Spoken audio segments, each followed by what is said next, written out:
अनि त लाग्छ नेगेटिभ प्लानेट त छ त्यहाँ कतै न कतै। त्यो प्लानेट आउँदाखेरि त मान्छेले फेरि दाँता लाग्छ ढुङ्गा अनि सुलुक्क भाग्न पर्छ कि झुन्डिनु पर्छ। त्यसले गर्दा त्यो उन्मादहरू हरेक हुँदाखेरि उन्माद नहुँदाखेरि चाहिँ आँसुले मान्छेलाई बिगार्छ, त्यसले मान्छेलाई तलमाथि बनाउँछ। सुरुमा मैले तपाईँलाई जोड्न खोजेको प्रसङ्गलाई मैले यहाँनिर तपाईँलाई फेरि अवगत गराएँ। त्यसले गर्दा आसक्ति नै मनमा नराख्नुहोस्, आसक्ति भन्ने नै नराख्नुहोस् कि जे हुन्छ यसो माझ काम गर्न गएँ, मेरो कर्म म पुरा गरेँ, अब तपाईँको जिम्मा बस। त्यही हो पूजा। पूजा भनेकै त्यही हो, शरणागति। शरणागति भन्यो भने अरू कुनै पनि पूजाको अर्थ छैन। यसपछि म व्रत किन बस्ने, व्रत कसरी बस्ने, व्रतको विधान के हो पनि म तपाईँलाई जानकारी गराउँछु। त्यो आसक्तिले एक दिन इच्छामा त्यो आसक्ति एक दिन इच्छामा परिणत हुन्छ।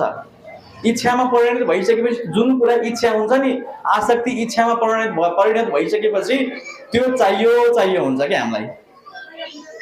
इच्छा आसक्ति इच्छामा परिणत भइसकेपछि त्यो जे आफूले मनलाई चिताएको छ त्यो हामीले पाउनै पर्यो भन्ने खालको भावना मनमा जागृत हुन थाल्छ। त्यसपछि मान्छे कुद्न थाल्छ, त्यो मलाई चाहियो हुनै पर्यो हैन, मलाई यो खालको चाहिँ प्लानिङ छ, मेरो यस्तो खालको प्लानिङ छ, मलाई यो गाडी चाहियो, मलाई यस्तो घर चाहियो, मलाई यति सम्पत्ति चाहियो भन्ने खालको कुरा मान्छे कुद्न थाल्छ।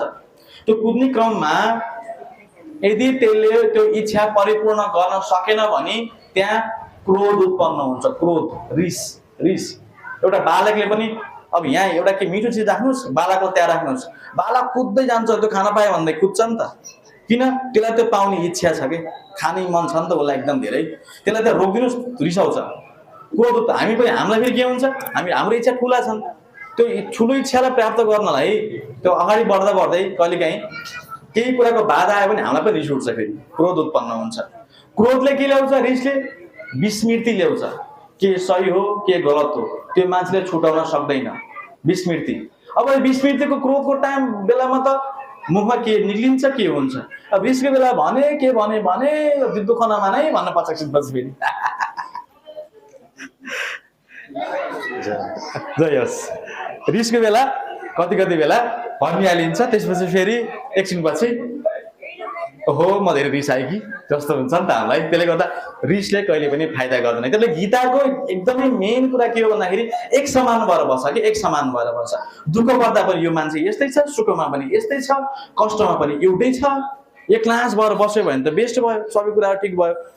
धन भएको बेला चाहिँ एकदम माथि चम्के छ, नभएको बेला चाहिँ सक्के भने अब त्यो पछि के हुन्छ? लाज हुन्छ समाजको अगाडि। त्यसले गर्दा हाम्रा शास्त्रले पूजा मात्रै गर्न सिकाएको छैन, जीवन जिउने कला हो, यो बाँच्ने कला हो। यही कुरालाई अवलम्बन नगर्दाखेरि ढुन्डिने मान्छे थुप्रै जना छ।